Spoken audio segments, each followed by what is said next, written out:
Why dip it up when you can dive right in? Why let things simmer when you can cook up a storm? Why live life in half measures when you can live it to the brim?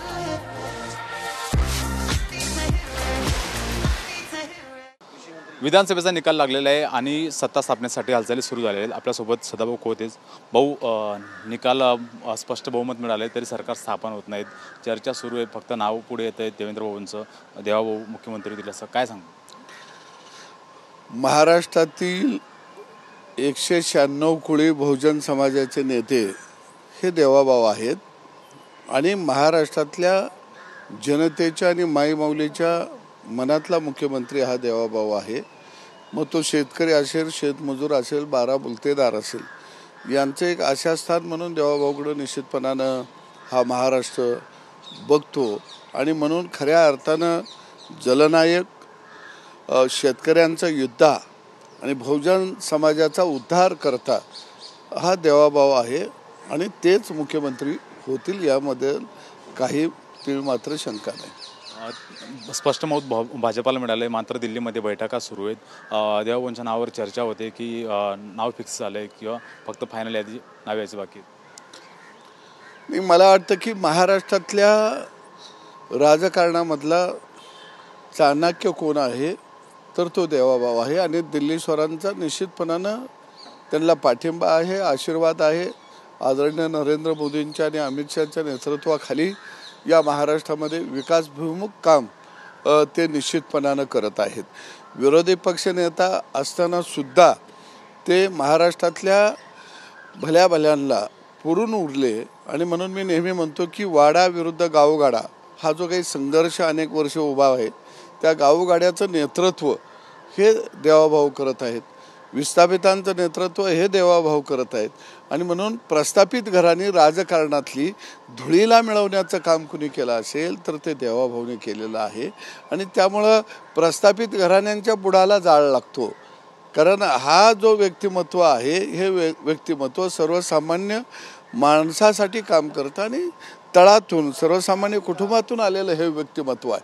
आणि म्हणून प्रस्थापित काही घराणे राजकारणामध्ये जे आहेत कसलेले, या घराण्यांना त्यांचं बरं वाटत नाही, परंतु सामान्य जनतेला देवाभाऊ हा मुख्यमंत्री झाला पाहिजे आणि महाराष्ट्राची सेवा, महाराष्ट्राला विकासाच्या दृष्टीनं हेच व्यक्तिमत्व नेऊ शकतं, हे सामान्य माणसाच्या मनामध्ये आहे. भाऊ, सत्ता स्थापना होणार आणि मुख्यमंत्री भाजपचा होणार काही तुम्ही सांगतात की देवाभाऊ होतील, मात्र परत जरांगे पाटील म्हणतात की आम्ही आंदोलन सुरू करणार. गेल्या 1 वर्षापासून ते आंदोलन करतायत, ते परत पुन्हा म्हणतात की आम्ही मराठा समाजासाठी आंदोलन करायला. काय सांगाल? मला वाटतं की मराठा समाजाला देवाभाऊ एवढं कुणीही दिलं नाही. त्यांनी मराठा समाजासाठी जे जे म्हणून करता येईल ते ते करण्याचा प्रयत्न केला. मराठा समाजातल्या आमच्या जे काही मुख्यमंत्री झाले आदरणीय पवार साहेबांच्या पासून, त्यांनी आम्हाने मराठा समाजासाठी काय दिलं याची एकदा यादी ठेवावी. पण देवाभाऊंना आम्हाने अण्णासाहेब पाटील महामंडळ दिलं, सारथी दिली, त्याच्या माध्यमातून लाखो विद्यार्थ्यांना स्कॉलरशिप मिळाली. पहिल्यांदा मराठा समाजाला आरक्षण हे देवाभाऊने दिलं, दुसरं आरक्षण त्यांनीच दिलं आणि EWSमधून सुद्धा आरक्षण आदरणीय नरेंद्र मोदी साहेबांनी दिलं. आणि म्हणून मला वाटतं काही लोकांना असा एक भौतिकवादी व्यक्तिमत्व ज्याच्याकडे व्हिजन आहे, तळागाळातल्या माणसाला उभा करायची ज्याच्याकडे ताकद आहे, तळागाळातले माणूस किंवा तळागाळातला समाज त्याच्यासाठी ही सत्ता आहे आणि ही सत्तेची दारं ही तळागाळातल्या माणसासाठी मी उघडलेली आहेत. ही प्रस्थापितांना खुपत नाही, त्यांना जमत नाही, कारण प्रस्थापितांना तळागाळातला समाज हा गुलाम राहिला पाहिजे ही मानसिकता आहे. पण तळागाळातल्या समाजाला गुलामगिरीतनं मुक्त करण्याचं या प्रस्थापितांच्या जर कुणी धोरण राबवलं असेल या राज्यामध्ये तर ते देवेंद्रजीने राबवलं आणि म्हणून आंदोलनं सुरू होतात. आता गंमत बघा तुम्ही, जशा कुत्र्याच्या छत्र्या पावसाळ्यामध्ये उगवतात तशा आंदोलनाच्या आता छत्र्या उगवायला सुरू होईल. देवाभाऊ मुख्यमंत्री झाले की सगळे डरकाळ्या फोडून आता वाघ मैदानात येतील, परंतु त्यांना डरकाळ्या फोडणाऱ्यांना खाद्य घालणारा जो या महाराष्ट्राचा खलनायक होता त्याला महाराष्ट्रातल्या जनतेनं आता घरात बसवलेलं आहे. त्यामुळे ह्याचा काही उपयोग होणार नाही. अरे आम्ही बी आहे ना आता मैदानातच, आम्ही कुठं जातोय काय, मैदान सोडून जातोय काय? भाऊ, निवडणुकीचे निकाल लागले, मात्र EVM वरती प्रश्नचिन्ह उपस्थित केला जातोय. नाना पटोले म्हणाले की आम्ही जन आंदोलन करणार आहे आणि बॅलेट पेपरवरती निवडणूक घ्या, असं ते यासाठी जन आंदोलन करणार आहे देशामध्ये. EVM मशीन आणलं कुणी? हे काँग्रेसनं आणलं. मला नाना पटोलेंना एक विचारायचं आहे की तंत्रज्ञानातून मानवाची प्रगती होती. तुम्हीच वरडून सांगत होता की तंत्रज्ञान खऱ्या अर्थानं या देशामध्ये याला सुरुवात झाली ते राजीव गांधींच्यापासून, आणि त्यावर EVM हे एक तंत्रज्ञानाचा भाग आहे. आणि जर तुम्ही तंत्रज्ञानाला जर विरोध करत असाल तर याचा अर्थ पुढची पिढी तुम्हाला काय अडाणी ठेवायची आहे का? बरं, 2004ला निवडणुका तुम्ही त्याच्यावर जिंकल्या, 9ला त्याच्यावर जिंकल्या, आणि तुम्ही हारला, परत काय राज्यामध्ये जिंकला. त्यावेळी ती EVM मशीन चांगलं होतं. बिचारा EVM मशीन जे आहे ना, हे गरीब आहे, त्याला बोलता येत नाही, चालता येत नाही, त्याला ऐकू येत नाही.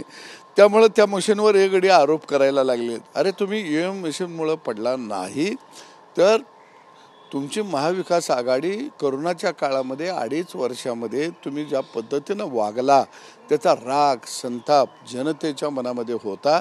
आणि तुमच्या महाविकास आघाडी म्हणजे काय आहे? सरदारांची आघाडी आहे.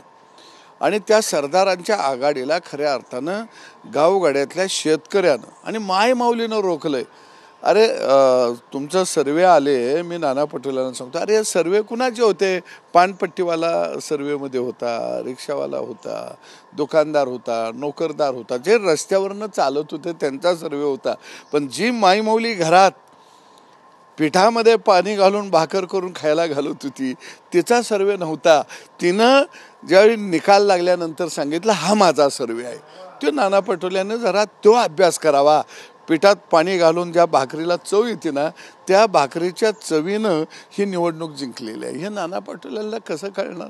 ते घरात जरा बाहेर हॉटेलात जेवत असतील, घरात चुलीवरची भाकर खाल्ल्यावर त्यांच्या लक्षात येईल की पिठामागल्या घामाचा काय वास असतो तो दिसला या निवडणुकीत. धन्यवाद भाऊंशी बोलल्याबद्दल. तर सदाभाऊ खोत यांनी विश्वास केला की देवेंद्र फडणवीसच मुख्यमंत्री होतील. कॅमेरा पर्सन रवी सातारकरसह मी हिरा ढाकणे, TV9 मराठी, मुंबई.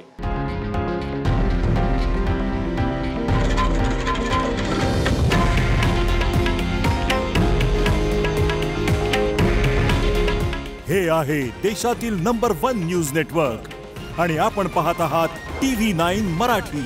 काळजी तुमची, हित महाराष्ट्राचं.